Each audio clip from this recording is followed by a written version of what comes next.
Hi, Peter. Thank you for joining me on the podcast. How are you doing? It's a pleasure, yeah. I'm okay. Got a Good, bit of good. got a bit of the leggy, but I think everyone gets that, don't they, in February? Yeah, exactly. Yeah. How are you doing though? You all right in general? Yeah, yeah. Yeah, yeah. I mean, it's just looking forward to the album coming out. Really, it's all being finished and signed off. So yeah. Nice. Well, we'll get into that soon. But I usually go back to the start. Really. When did you first take an interest in music, and when did you start singing? I was singing in church when I was I was like a toddler, and I think the priest told me mum to tell me to be quiet, and he wasn't the first, and he wouldn't be the last person. But basically, yeah. So I was singing from an early age. I was like, there was a tradition in our family when we had Christmas parties or whatever. People would go around the room for singing, and next person had to sing the next song, and most of the kids weren't really interested or a bit too shy. But I always used to sing a track called Somewhere from West Side Story. All right. Yeah.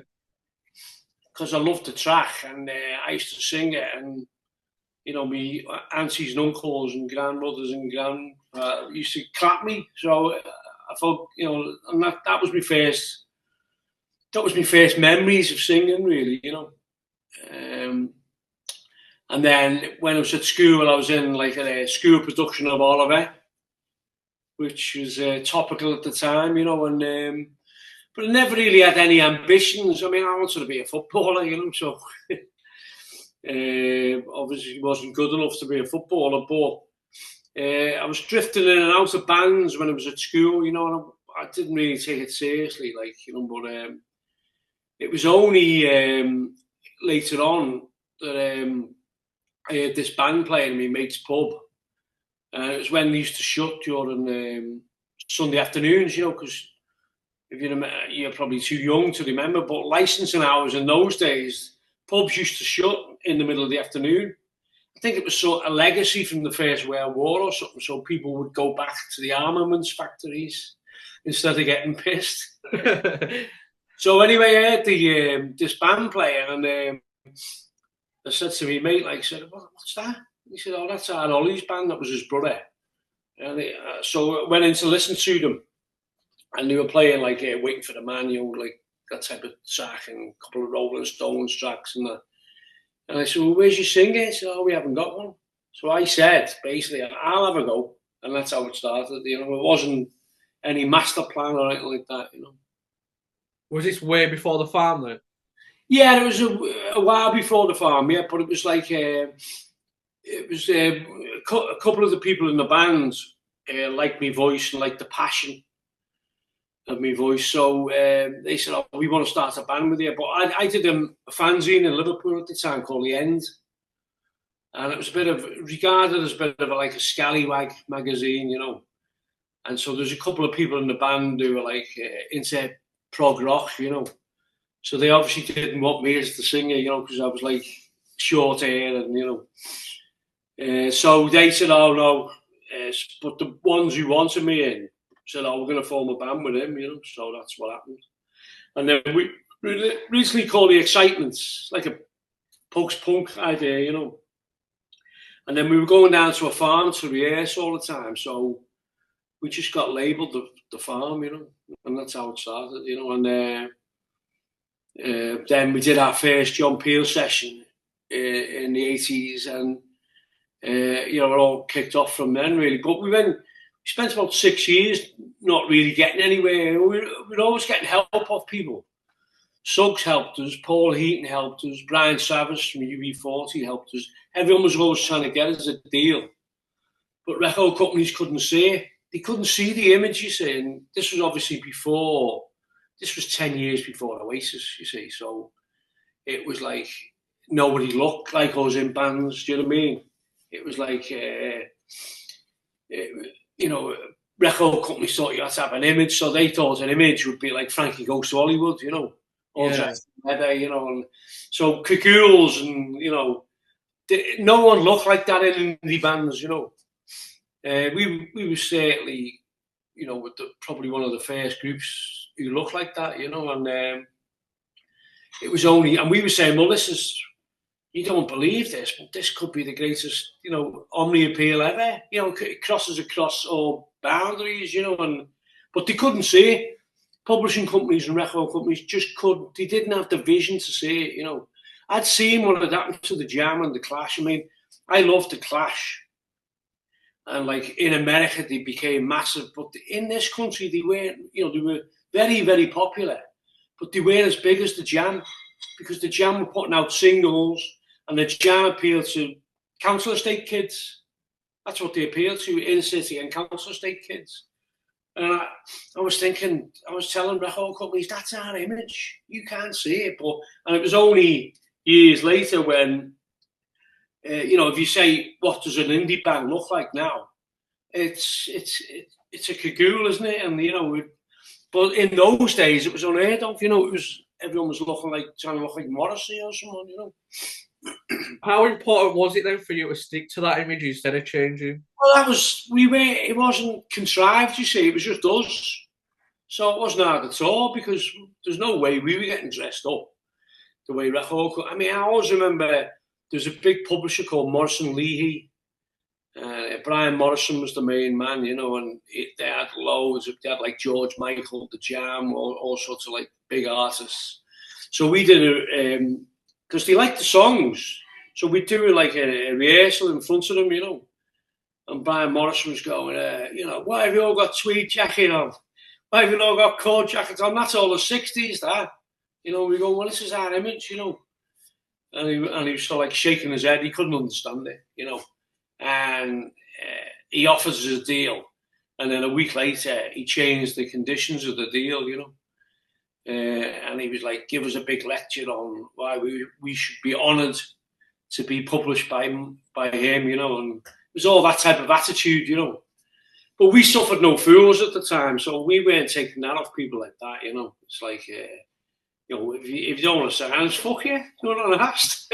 I mean, that was the attitude. It was only really when we started to do it ourselves, we got a financial backer, and then we could do what we wanted then, because we were able to get a big promotion budget and go into proper studios, so we could take on the majors, and that's what we did. And it wasn't by 1991 when we were having #1 albums and that. We know for the fact that all record companies were going around saying, get me another farm, you know. So within 5 years, that had all changed, you know. It's no exaggeration that. And like, I think when Alan McGee met our bass player in Loch Lomond, when Oasis played Loch Lomond, he bought Carl a drink, and he said, that's for Oasis. He said, what do you mean? He went, well, if I hadn't seen what you were doing in the early days, I would probably never have signed Oasis, you know. Because at the time, obviously, 92, 93, all record companies were looking around for bands who looked like The Farm. That was the irony of it. We thought it was hilarious, you know. We thought it was very funny, you know, that all of a sudden everyone was supposed to look like us if they were in, you know, an indie band, you know. The thing is with the fashion of the band and the style of the band, it suits the music. Like, if you're dressed like Frankie Goes to Hollywood, singing the songs you sing, you're thinking, wow, what's going on here? Yeah, and I think also there was all that movement of when indie dance took out, you know, like lots of people going to nightclubs, and it was a whole movement, like a very positive, futuristic, I thought, using electronic sounds and using, you know, DJs to remix stuff, and it was all very exciting and I thought it was very progressive, you know, but I don't think a lot of music journalists liked it because they didn't understand it. It wasn't in their pigeonhole, you know, so, you know, they didn't really get it. So they were quite happy when grunge came along, you know, and you know, I remember journalists saying to me, oh, that's finished, all that. Grunge is the next thing, you know, because they were quite happy with, you know, white guitar bands, you know. They didn't understand what was going on. in the music industry, and I thought the music industry didn't understand it. All they were trying to do was buy it up, so people would be having white labels out, which would be like become enormous hits in clubland and in Europe and that. And the record companies were like chasing the tail all the time, trying to find the next big thing, you know. And you got some brilliant music coming out of it, you know, Massive Attack and Chemical Brothers, but they were all experimental bands, not guitar-based bands, you know. But I think, you know, it was a complicated period, but definitely the record companies and the music journalists, they lost control. You know, it was out of their hands. They didn't know what to do, and it's quite funny looking at it, you know, because a lot of the journalists would know what's going on, you know. There were a few exceptions, you know, there were a few exceptions, you know, but I'm talking about generally, you know. There were a few on each music paper. There were like 2 or 3 people who knew what was going on, but all the others were like, you know, what's happening? Let's get to Seattle, you know. That's, you know, Nirvana were going to be the rescuers of white guitar. And I love Nirvana. We heard Nirvana in America in 91, I think it was, when we were going around modern rock stations in America, and we were going, have you heard this? You know, it smells like it's fucking brilliant. But it didn't mean you had to throw away all the other stuff that was going on, you know. But, you know, anyway, rant over. What was the music press like with you over the years? It was, you know, I'd say in the 80s we couldn't get arrested. You know, we were getting we didn't understand it. We didn't understand you needed a press officer and you needed a press agent. We just thought it was a meritocracy. We were naive in that respect. We thought if you get a John Peel session and you're getting in the indie charts, and you know, Suggs produced Hearts and Minds in the mid-80s, we thought that's news, but we didn't have a press agent, so I was sending the press releases off and just getting ignored, you know. And then it wasn't until we had the money to afford a press agent that we realised that, you know, there was a glass ceiling. So unless you had that press on a retainer who were able to go to journalists and say, look, you know, would you be interested in a farm interview? And it wasn't until that happened that we realised, you know, you need these people. You need record pluggers, you need radio pluggers, you need TV pluggers. It's all part of the industry.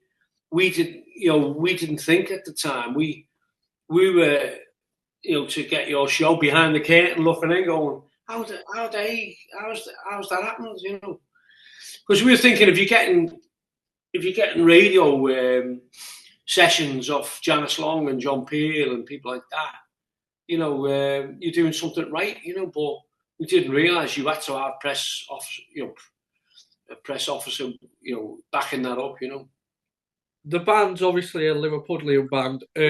When did you realise there was a same kind of thing happening over in Manchester? Probably about 86, 87. We played a place called the Boardwalk in Manchester. We had a brass section then, you know, and when we played the Boardwalk, after the gig, these lads come bouncing into the dressing room with cricket hats on, bucket hats, you know.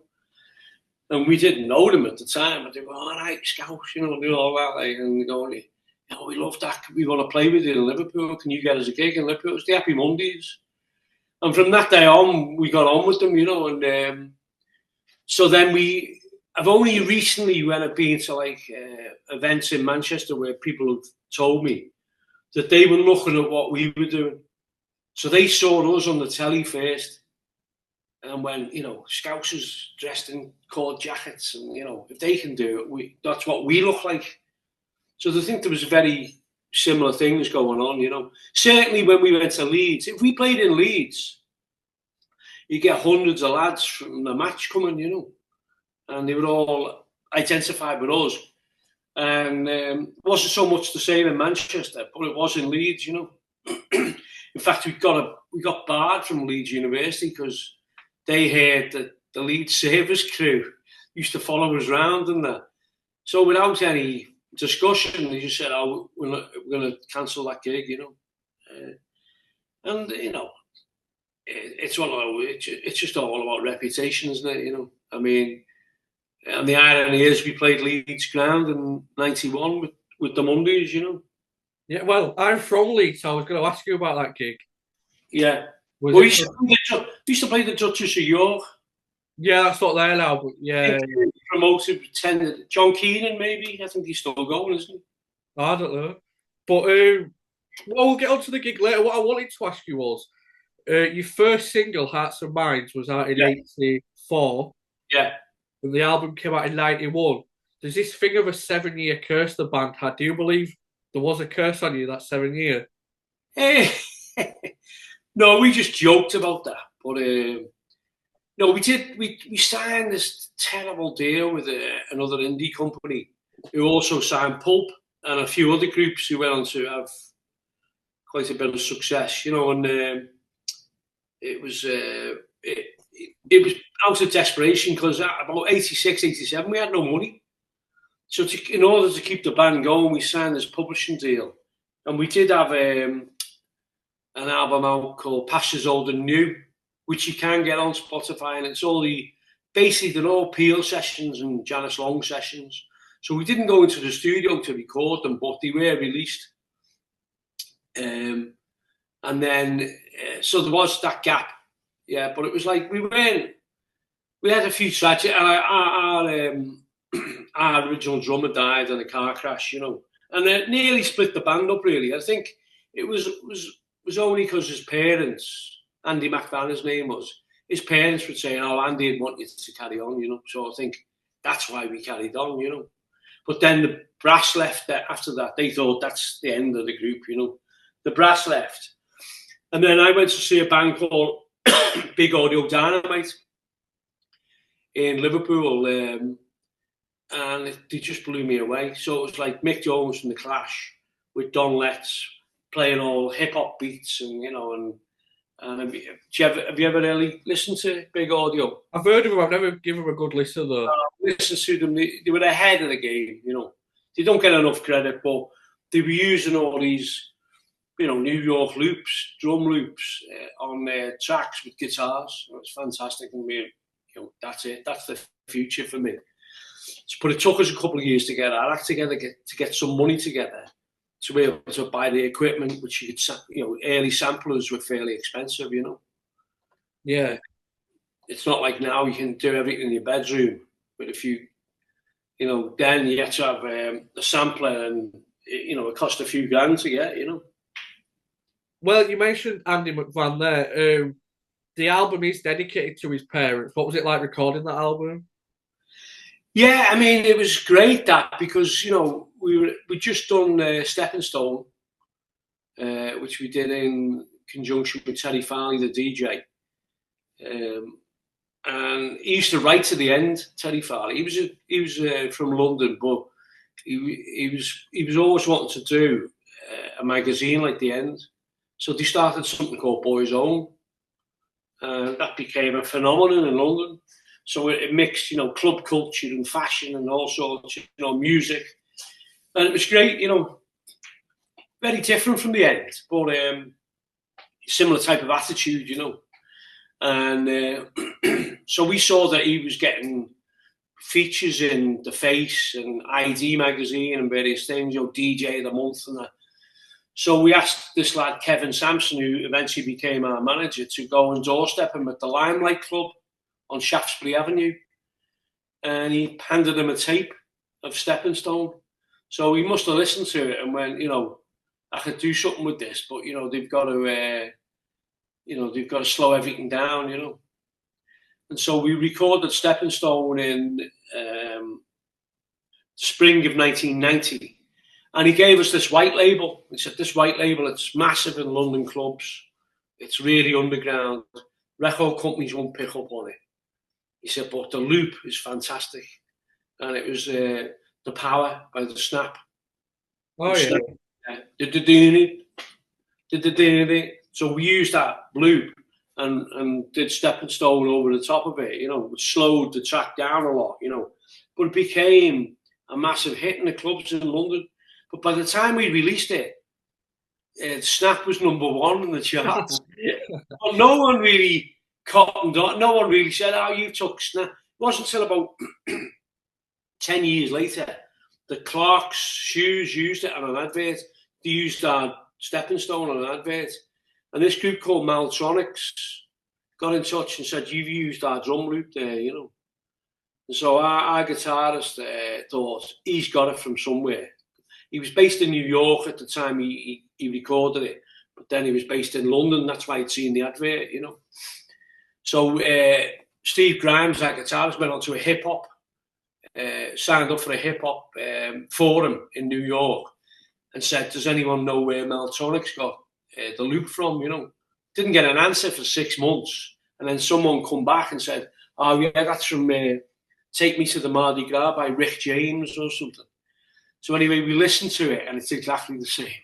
So our lawyers got in touch with him and said, "Look, if you're going to, you know, we'll have to inform Rick James's lawyers then that you took his track." We never heard from him again, you know. All these things were mishmashes of drum loops and, you know. And there was a great group in New York called Third Base, like a hip hop group, you know. And there was a lad called Sam Severs, and he did a lot of great beats, you know. And we used about 3 or 4 on Spartacus of his. And then when we were touring with Big Audio Dynamite in America, his group, he was in a new group by then called Downtown Science. And he was listening, and I could see him listening at the sound desk during the sound check, you know. And he come up, he said, "I recognise a few of them loops." I said, "All right, Sam, how much do we owe you?" And he went, "No, man, I'm flattered. You know, we didn't. And that was it. Because, you know, the drum loops, they're not pieces of music as such, you know. So, you know, but that was an interesting encounter. So, what were it like when Spartacus went to #1? We were on tour at the time, so we couldn't really, you know, we enjoyed it, of course, but we couldn't really celebrate because we were on tour, you know. And I think we're not like a champagne group. So, but I think someone did get a bottle of champagne. I think that was the record company or the publishing company. So a bottle of champagne was open, but we had a gig that night. So, you know, we didn't really do much celebrating. I think we always thought, like, this is a dream. This is happening, you know. And to get a #1 album, you see, with a purely indie label and a purely indie setup, we were distributed by a distribution company called Pinnacle, and they'd never seen anything like it. They said they'd never known demand like it for an indie band, you know. Now other companies like Factory were distributed by London Records, so that was really major distribution. We were dealing with indie distribution. It's a different thing, really, you know. And so to get a #1 album was a massive achievement, really, you know. And it was really punk rock in many ways because of the way it was done, you know. So Tony Wilson always used to think, Anthony H. Wilson from Factory, always used to think there was some sort of Svengali behind all this, like Bill Drummond from, you know, who used to manage the Bunnymen. But it was Kevin Sampson. You know, he was the one who made all the right calls in the early days, you know. And Kevin went on to become an author, and he writes scripts now for TV, you know. Yeah, I've had him on the podcast. Oh, have you? Yeah. All right. He did that Away Days and that, didn't he? Sorry? Oh, he wrote Away Days, the book. That's right, yeah. Away Days, which is, I think, is a brilliant book. Yeah. You know, so yeah, Kevin was the brains. He wrote a blueprint, you see, about all his dream was to get the farm on Top of the Pops, because he just thought that'd be a great story, you know. And so when we got Top of the Pops, he immediately resigned. Really? Yeah. Yeah. We had an emergency meeting going, "You can't do that." You know, he's just got us to this point now. This was like August 1990. It was only 6 months after he started doing it, really, you know. He went, no, that's all I wanted to do. You know, I mean, his real interest was writing, you know. But we convinced him to stay on, you know. And I don't know whether that was, you know, he was happy with that decision. But, you know, we carried on for a couple more years, you know, and got a great distribution deal with Sony Records, you know. Yeah, well, when you're riding like a #1 album, you're riding this wave. Do you think it's gonna last forever, country, or are you a bit? Well, we were thinking, yeah. I mean, there was a chance of it, but you know, we knew that you know there was dark clouds on the horizon. You know, lots of you know the music press teams to turn against all that what was going on in Manchester. And we were trying to disassociate ourselves from the Manchester scene because we were more interested in Big Auto Dynamite, who were from London, of course, you know. But you could tell, and like, I remember the first concert we did in 18 months or 2 years, which hadn't sold out. We were playing in Newcastle, and I said to Simon Moran, who's our promoter, SJM Promotions, you know, does everyone now, you know, for one of the biggest promoters in Europe. I said, he said, it hasn't sold out tonight. I said, why not? He said, oh, there's this other band playing down the road called Nirvana at the university. So then you knew, you know, the tide was turning a bit, you know. But yeah, we signed a big deal with Sony, and the advances for the next album were, you know, enormous, you know. So we thought, well, at least we'll get, you know, maybe a few years out of it. But you know, it was like, it was interesting because we did everything that Suggs had told us not to do. You know, we had all our mates on the payroll, and it was like, and we were earning a lot of money in terms of money coming into the pot, but it was going out as well. You know, as fast as we could count it. You know, but you know, I don't think we changed a thing.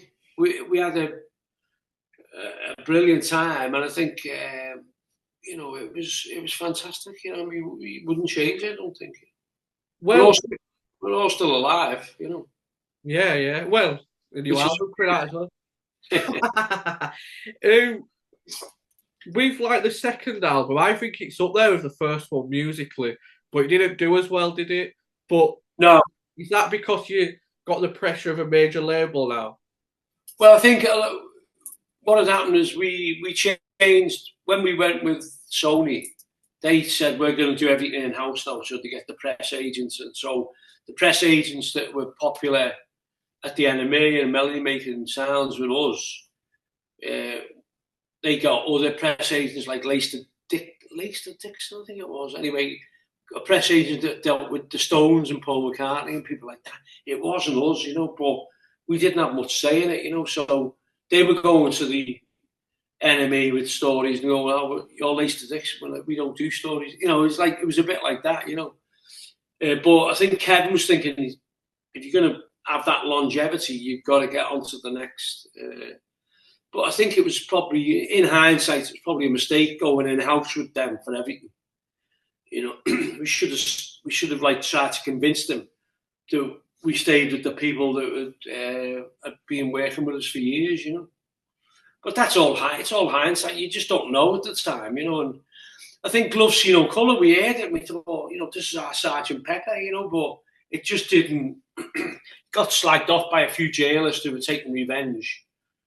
But you know, I think if you listen to it now, I think it stands up. You know, some great tracks on it. You know. Yeah, Hard Times and Mine stick out for me. Yeah. And then Hullabaloo, the third one, wasn't released in the UK. That was Seymour Stein in America. Seymour Stein in America, you know, he loved the idea of the farm. He loved the songs. So he signed us for Sire in America. So Hullabaloo was only released on Sire in America. You could get it on import here, but there wasn't a big. We were almost like, you know, we were becoming a bit disillusioned with the music industry because, you know, we'd had all these front covers from 1990 to 91, you know, and then, you know, there was a lot of change, you know. When we were trying to do Hullabaloo, you know, it was a bit different, you know. It was a bit different, and it was like you just knew, you know, that it wasn't going to get, if it was released in the UK, we couldn't get a record label to release it, basically, you know. But Hullabaloo's got some great tracks on it as well, you know. It's crazy how that can happen. What like a 4-year period in it from, well, 3-year period, a number one album, and you can't get a record deal in it. Yeah, that's the way the music industry is, and you know, it's not, you know, that's the way it is, you know, and like, that's the way it is, and you know, you just got to get on with it, you know, and luckily we're still a group who are reasonably well known and play festivals, and we've got a new album coming out, but there's a lot of groups from that period you never heard from them again, you know, or, you know. Yeah. So, you know, I mean, we're quite lucky in that respect, you know, and I think over the passage of time, you know, people might look back on it and say, oh yeah, you know, I remember that track, you know. And Hullabaloo's got some great stuff on it, you know. It's just no one's heard it. You can get it on Spotify, you know. Yeah, it's on Spotify. But I wanted to ask about that gig at Ellen Road, actually, because that was 91. Yeah. Did that feel like the end of the peak of that baggy scene? Yeah, I felt certainly after that. I felt that's you can't peak after that. That's it. You know, that was the the gathering of the clans from all around the country. You know, and it was bizarrely had an alcohol ban, I think. But yeah, I think that was the high point. You know, and you know, a lot of people have said it. Journalists who were there said, you know, we were, you know, they felt we were the best band on the day. You know, so when you're playing with the Lars and you're playing with the Mondays, you know, that's a brilliant compliment. You know, I mean, as a live band, I think we've always been able to do it. You know, whether we captured that on records, another matter, but we loved playing live. You know, and it was chaos Ellen Road. You know, there was like tens of thousands of people bumping up, you know, jumping up and down to How Long, you know, off Spartacus, you know, and to see that site was like, you know, I was just thinking about the publishers who were going, where's the image? Yeah, it was a good lineup, but like you say, the Lars, they split up like a year later. Yeah. Mondays only did one more, well, that Yes Please album in 92, and that were it, really. Yeah. So, yeah, it was the end, really, wasn't it? Yeah, I think it was, yeah. I think everyone, there was such a period, you know, it was like a very quick trajectory for all those groups, you know.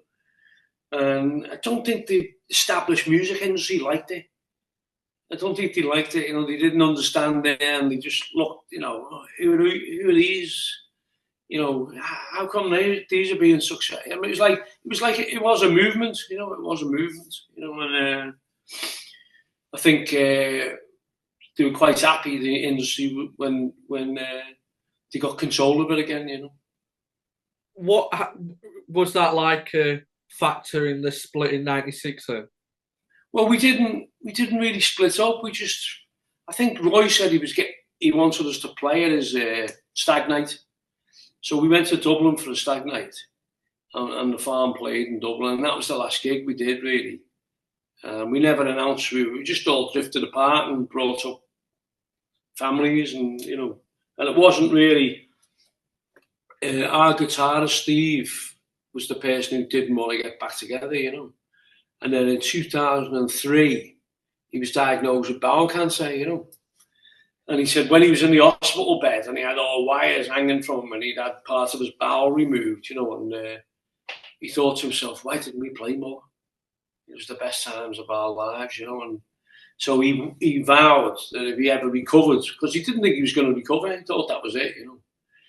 If he ever recovered, if anyone asked us to play with them again, he'd give it the thumbs up.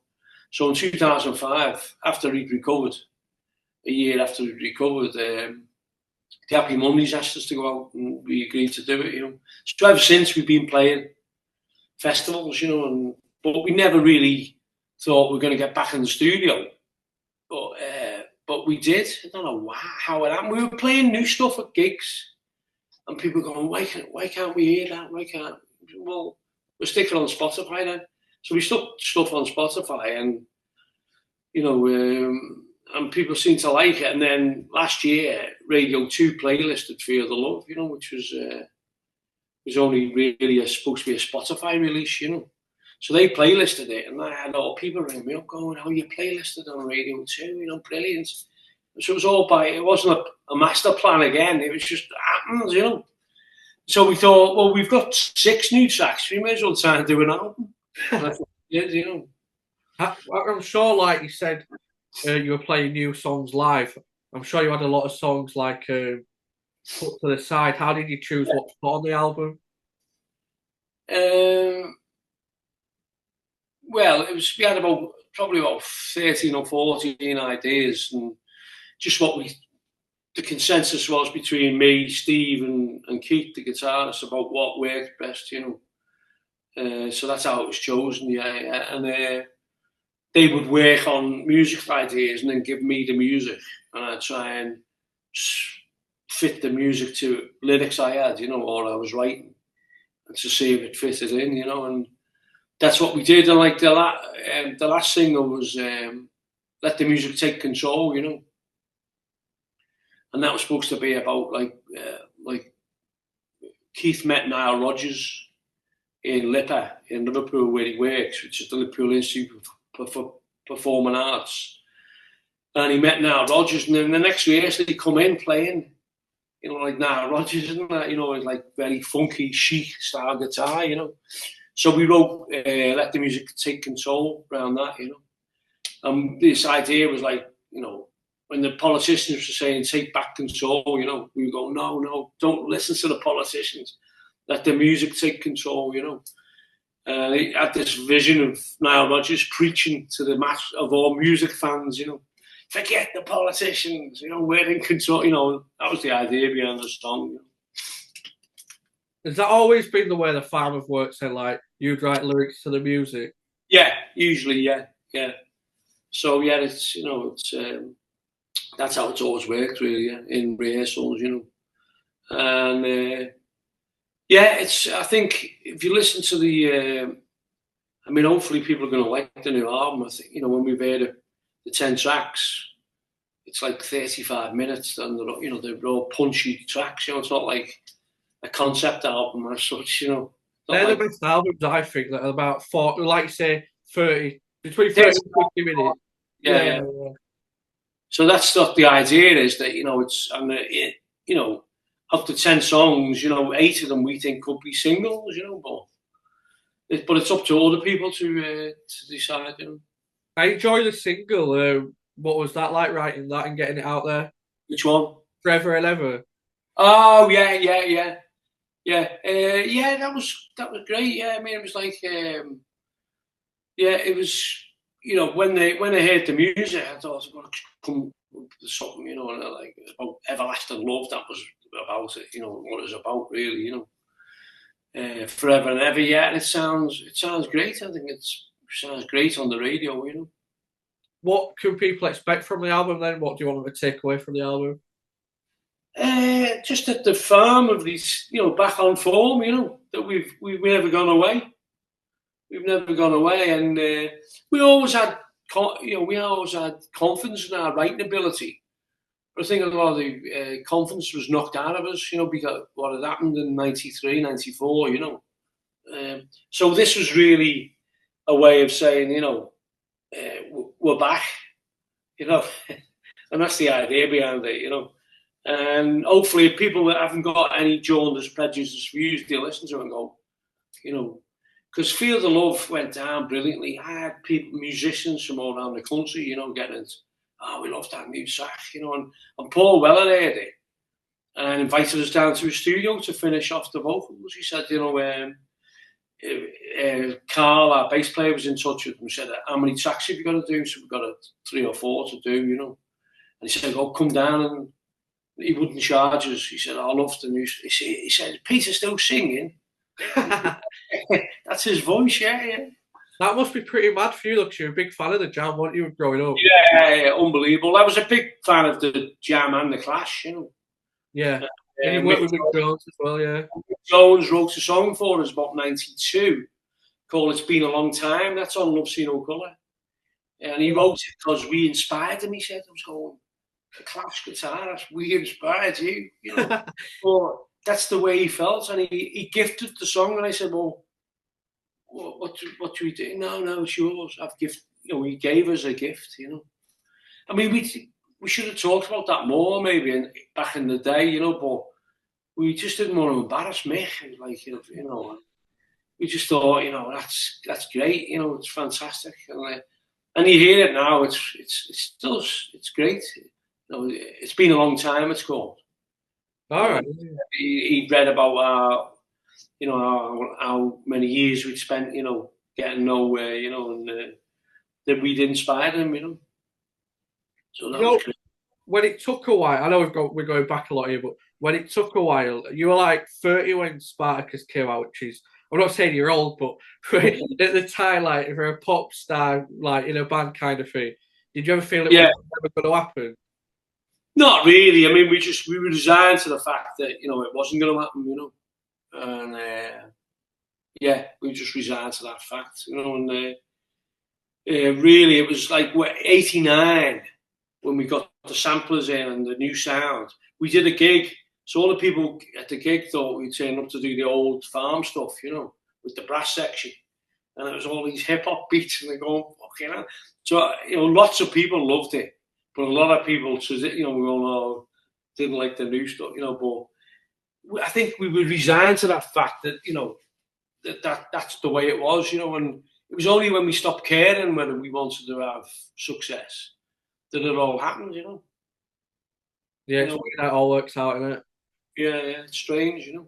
But I wanted to ask you, actually, obviously the big song All Together Now, Love, Sea, No Colour. Did you always want your music to bring people together with songs like that? That's the idea behind it, yeah. I'm a great believer in, you know, the human race. You know, most people, you know, have got more in common than they've got against each other, you know. And like, obviously All Together Now is about the First World War, you know. And a lot of people listen to that on different levels, you know. But the song was written as an anti-war song, you know.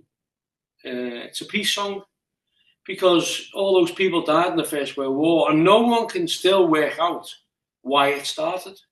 No historian has ever got to the bottom of why this war started. It was just basically all the European powers sleptwalked into a conflict as if it was some glorious adventure. And all those working class people died in the trenches. And if you'd asked them what they're fighting for, king and, you know, that's what they'd say, but they wouldn't really know where they were fighting, you know. And the Germans had as much in common with the British, more in common than they did with the top brass, and that's what All Together Now is all about, you know. Yeah, like that football, when they came together and played that football match. Yeah, I mean, there was numerous instances of that happening. There was several matches on the Western Front, and they reckon at least 100,000 people took part in the unofficial truce and swapped.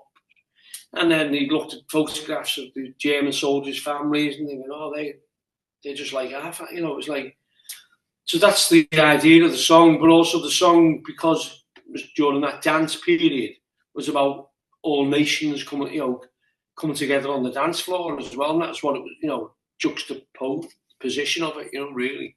That was the idea behind it, you know. And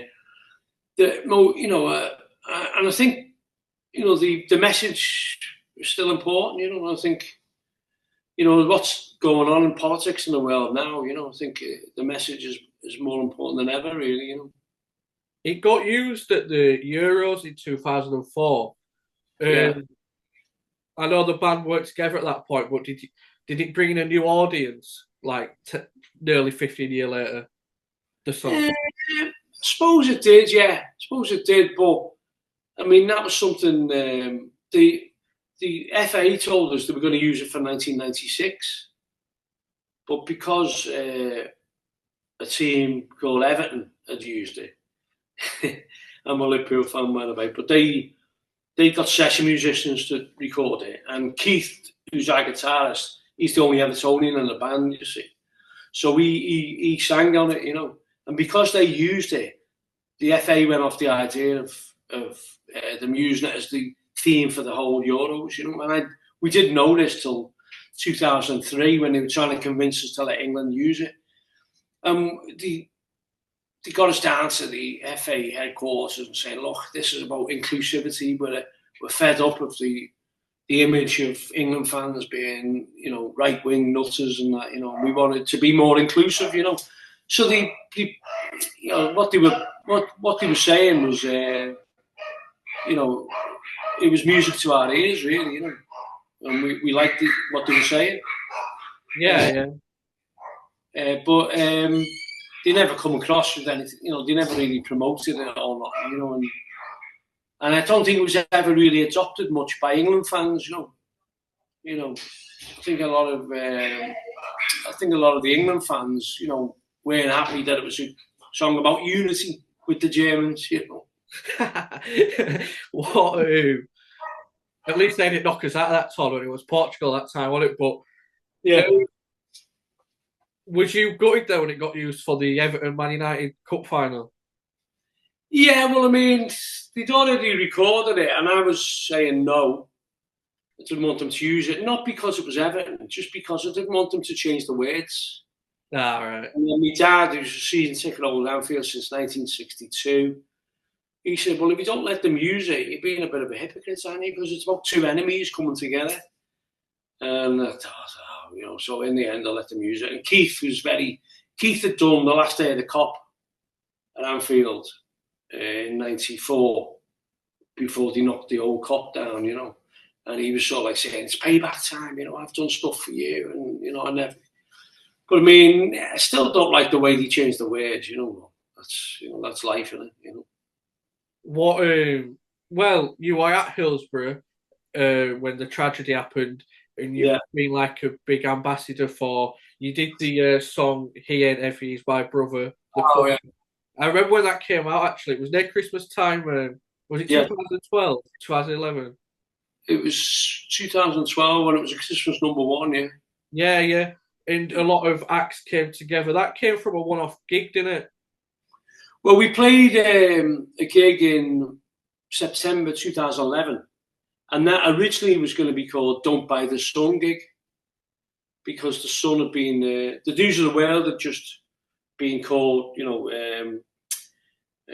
phone tapping people's phones, and they went out of business over it. So we thought it was a good chance to get rid of the Sun as well. So we had this concert on, and various people played it, and we had politicians speaking, and it was like an old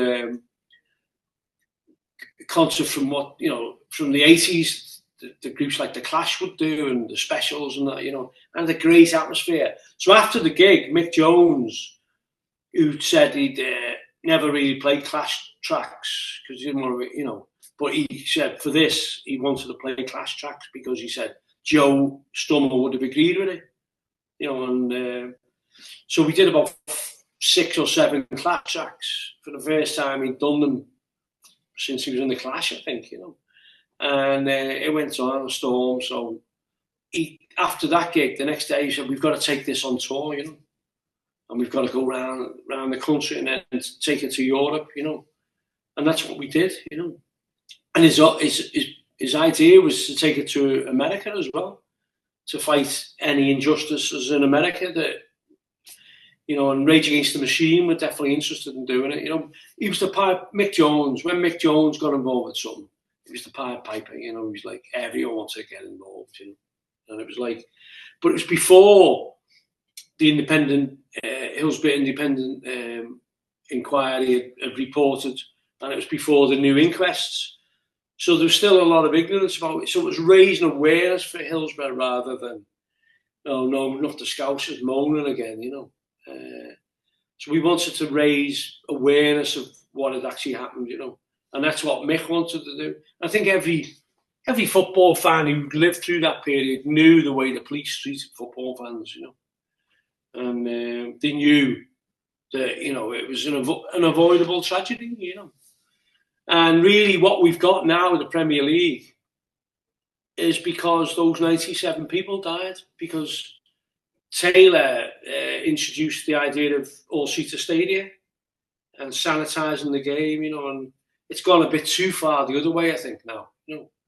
But that's why Liverpool fans are pretty vocal when it comes to like ticket prices and getting organised and that, because because of Hillsborough, because we know the Premier League was born out of Hillsborough, and there's been a few books written to that effect, that because the old stadiums were crumbling and falling apart. See, the authorities had never put any money into them.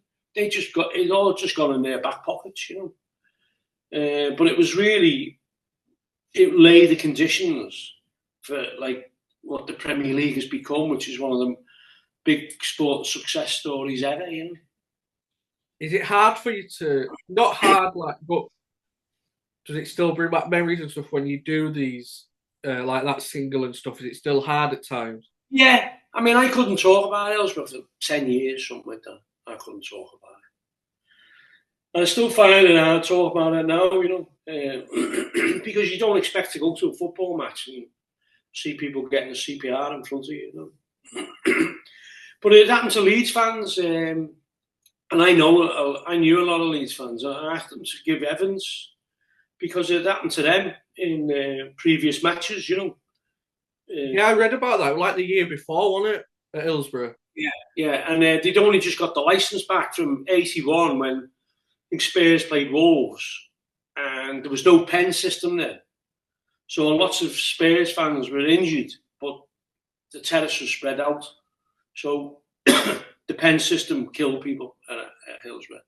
Otherwise, the card would have been able to spread out, because the two pens at either side of the central pens were empty. They're empty. But there's a big story about Hillsborough, because Duckenfield was fast tracked. He was fast tracked through the South Yorkshire Police to get the job, and he wasn't popular with the bobbies on the beat, And there was a fella called Brian Mole who was sent on gardening leave, and he'd taken control of the previous match the previous year, Liverpool and Notts Forest, and everything worked perfectly. Still a bit crammed in the Leppens Lane, but it always was. Everyone knew that. But Brian Mole had been suspended because there'd been a prank at Hamerton Road police station in Hillsborough. And because he was the senior officer there, he got blamed for the prank. Douglas Hurd found out about it, and he was sent on gardening leave. And the prank was, one of the officers, or one of the top brasses' sons, was 21. So they sent an armed response unit to get him in a back alley with balaclavas on as a joke, And that was Brian Mole got suspended, but he was very popular at Hamerton Road, So on the day of Hillsborough, this Duckenfield come in, and everyone thought he was snotty, and there's no doubt about it. On the day, they just all went like that, give him enough rope, he'll never do another game, but not expecting people to die, of course, But there's lots of evidence to point that, when he was asking other people around him what they would do now, they were going, oh, we don't know, But it was basically, you got to shut the gates. The central pens were full. All he had to do was shut the gates, and it would have been a disaster. Yeah, I heard as well. They could have put somebody in front and just said, direct him to the... Go to either side. Yeah. But, that's, it's still to this day. There was a great thing on Channel 4 the day after the inquest verdict, and they interviewed his second in command. And he more or less admits it. He said Brian Moore was invited by Sheffield Wednesday top brass to the match. He said, I've got 2 tickets here. And he said, I'm not going anywhere. I feel something terrible's going to happen. I'm not going anywhere near it. So you think to yourself, that's an even bigger conspiracy, isn't it? I'm not a conspiracy theorist, but I just think on the day when Duckenfield was charged, and he got off with it because he was charged with sole responsibility for the disaster. But his argument, and his brief's argument, was that he was looking for advice and he wasn't getting any. So I can understand why he got off with it, because there were other senior commanders there who knew what to do, but weren't coming across. Well, Liverpool fans do still get blamed for it by some people. Is it always important for you to keep the message out there? Only the ignorant. You know, every report has exonerated Liverpool fans. You know, I mean, what the genuine, what generally people say is, oh, ticketless fans. But in the inquest, they counted every head in the Leppens Lane, and it was under capacity. Really? It was under capacity. The inquest counted everyone. Now, the capacity for the Leppens Lane was 10,100. Now, it shouldn't have been that many. It should have been less than that, but they'd never changed it because they just ignored it. You know, Sheffield Wednesday. Yeah. But it should have been probably 1,000 less, I think it was. But anyway, there was no time before the disaster where it was more than that. It was like 9,800 were on the terraces or whatever. The problem was too many of them were in those central pens. Yeah. The side pens were empty. That's what caused it. So I remember on the day, and Liverpool did have tickets out then, and I knew them through concerts. I knew them. So I said to one outside, I said, what's it like? He went, oh, it's on the floor. It's on the floor. That's a tout expression for there's no demand because it's the same game as the previous season. Now, I'm not saying there was no ticketless fans there. There might have been, you know, but it wasn't significant in the cause of the disaster. And they spent years trying to find footage of drunken fans. They couldn't find it because, you know, how are you going to get blind drunk before a 3 o'clock kickoff? You know, most people had 2 or 3 pints maybe, you know, and that was the tragedy that they were blood testing 10-year-olds in the ground who died. They did blood tests on them to see if there's any alcohol in the body, you know. They should have been testing fucking Duckenfield because he went missing for 2 hours. And this was all in the inquest as well. He left the ground approximately 12:30, I think it was. And he didn't come back till 2:30 or something, you know. So they were saying, where did you go for 2.5 hours? And he claimed post-traumatic stress disorder, he can't remember. But his chauffeur was with him. And he gave evidence and he said he just drove around. But, you know, drive around for 2 hours. Can't see that. He probably went for a liquid lunch, didn't he, somewhere, you know? But no one's ever come out with where. No one knows where Duckenfield went for those 2 hours. Did he go to the police club? Did he have a couple of, you know, drinks? He was the one who should have been getting breathalyzed, you know, not 10-year-old kids. So nobody really ever got prosecuted or anything for it? No one spent a night in a police station. Nobody has spent a night in a police station, which is one of the big, you know, it's compounding the hate, you know. For me, justice was the truth. That to me, but I've got a family member, you see. So I don't know that as far as they were concerned, I think a lot of them are thinking justice would be someone getting tried and sent to prison over it, you know, and losing the police pension, you know. But no, nothing ever happened, you know. And I mean, obviously, you know, it's one of those situations where I just can't believe that, you know, nobody ever got really, you know, spent a night in prison over it, you know.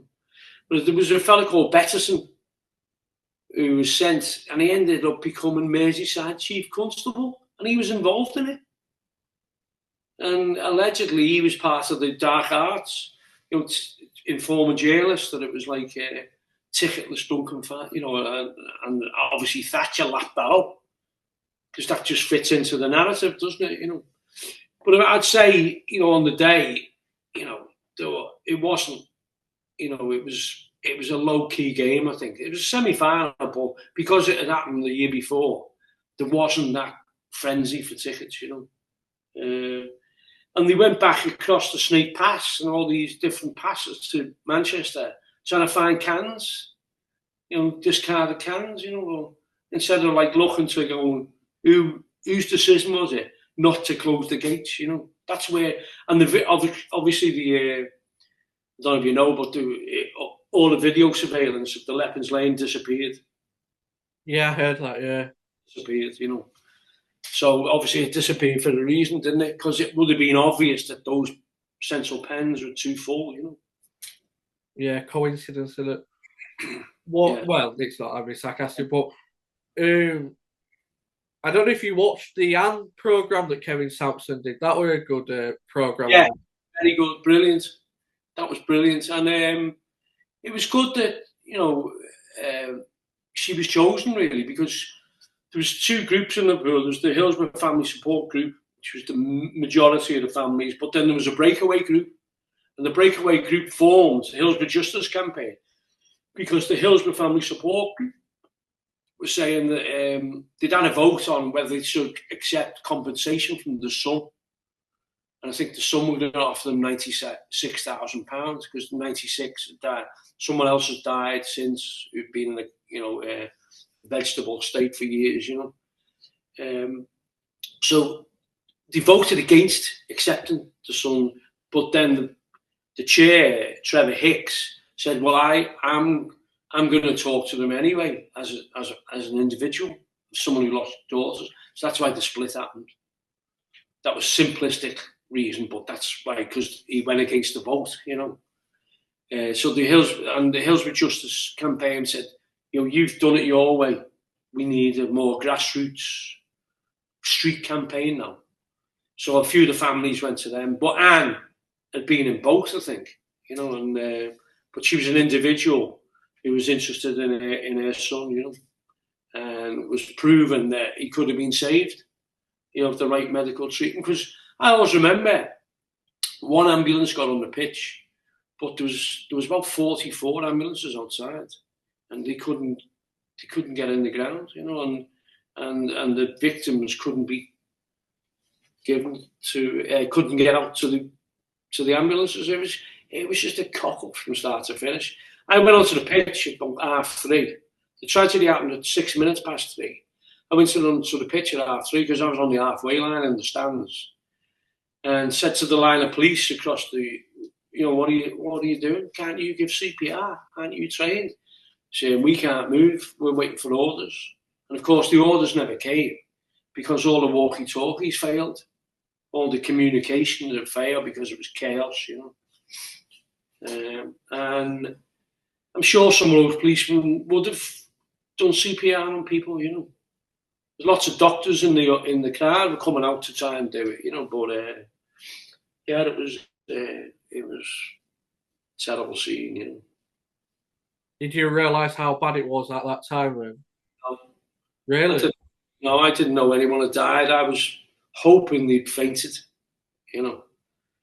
But when you see people doing CPR, you think the worst. But I thought, then the rumour went around, 2 people are dead, Oh, it can't be, Then it was 5. And then you're thinking, no, 5 people couldn't have died, And then as you got back to the car and listened to the radio, it was. And I remember Kevin Sampson was on the Snake Pass, I think. His car was parked there because we'd gone with him. And he was with a Juventus fan, believe it or not, his mate from a Juventus fan. And they were in the road, hugging each other, crying because the numbers kept on going up, and it was just surreal, it was surreal, but it didn't take long to blame the fans. I mean, in fact, the fans were blamed straight away by the lie that Duckenfield had told the FA spokesperson, He said they broke the gates down, When he knows and he knew, he'd opened them, I was outside, by the way, at this time, and when we got in, we said, "You've got to open the gates there," because it was terrible, uncomfortable.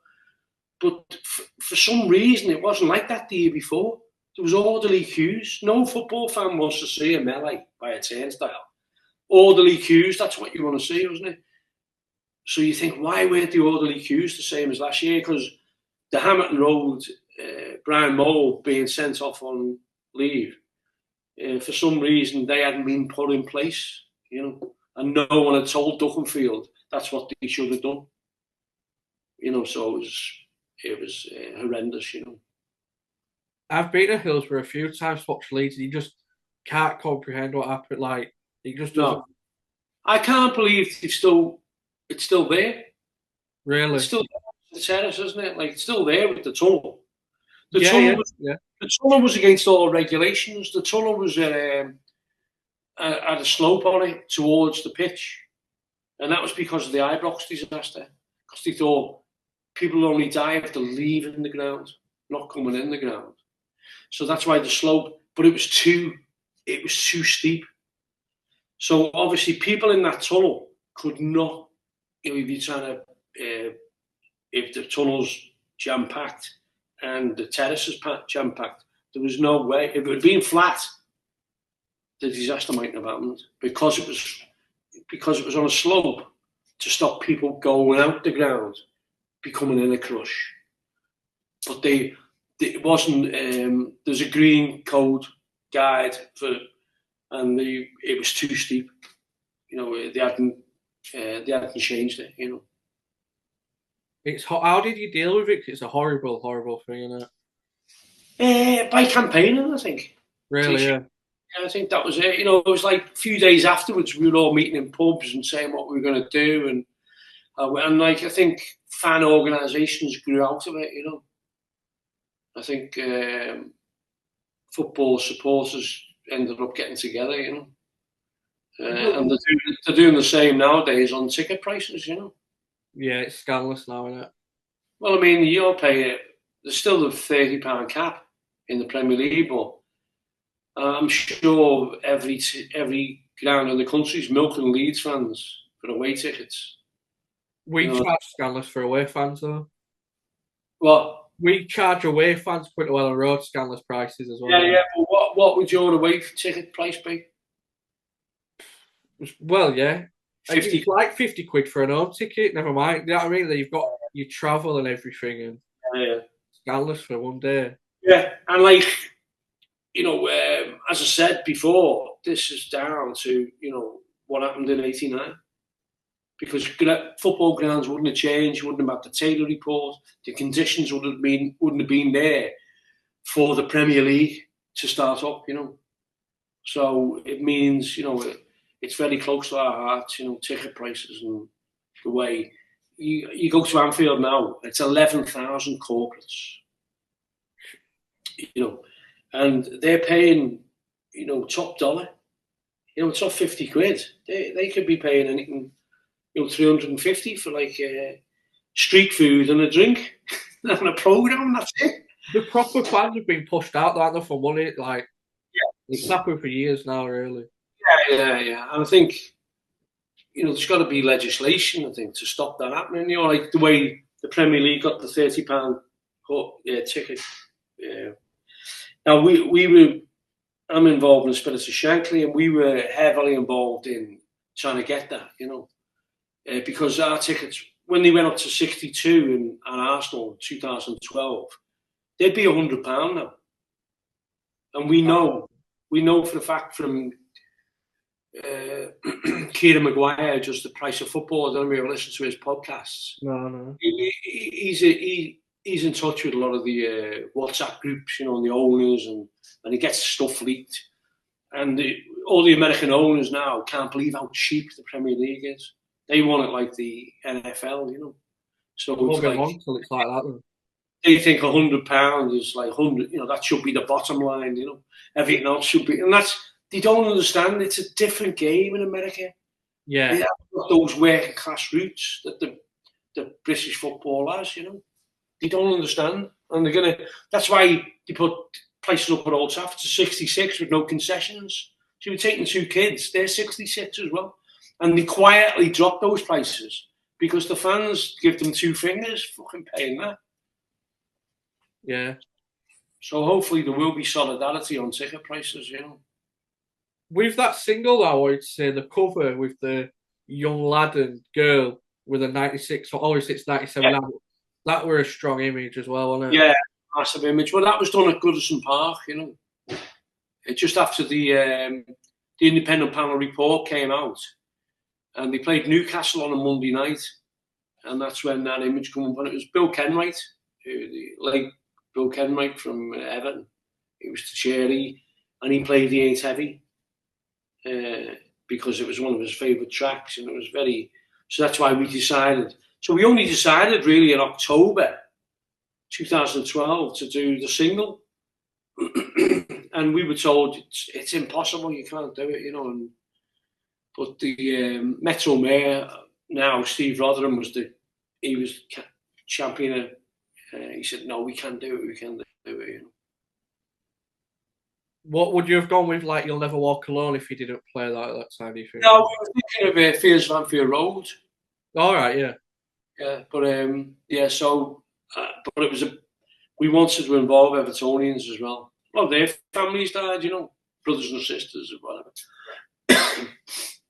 You wrote a book, actually, The Boot Room Boys. How did that come out? Someone just got in touch with me and said,